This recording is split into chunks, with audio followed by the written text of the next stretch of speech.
आसमान पर काली घटाएं छाई हुई थी।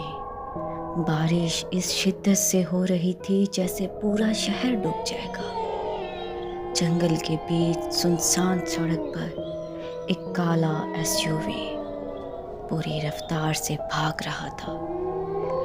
गाड़ी के अंदर राजवीर नामी आदमी खौफ से पसीना पसीना था।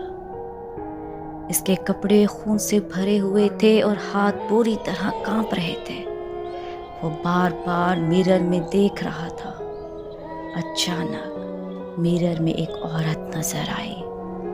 लंबे बिखरे बाल, काली साड़ी, काले नाखून और खौफनाक चेहरा।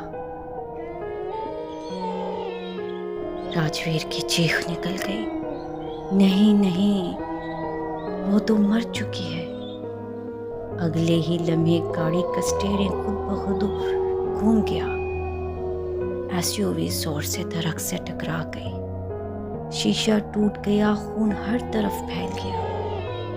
राजवीर जख्मी हालत में गाड़ी से बाहर निकला और बारिश में लड़खड़ाते हुए भागने लगा।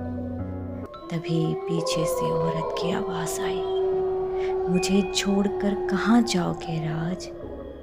राजवीर रुक गया। आहिस्ता आहिस्ता पलटा।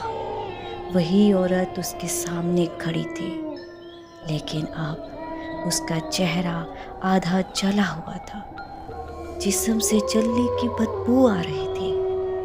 राजवीर जमीन पर गिर गया। मैंने तुम्हें नहीं मारा था। औरत हंसने लगी, लेकिन तुमने मुझे मरने के लिए छोड़ दिया था। अचानक उसके हाथ लंबे होने लगे, आंखों से खून बहने लगा।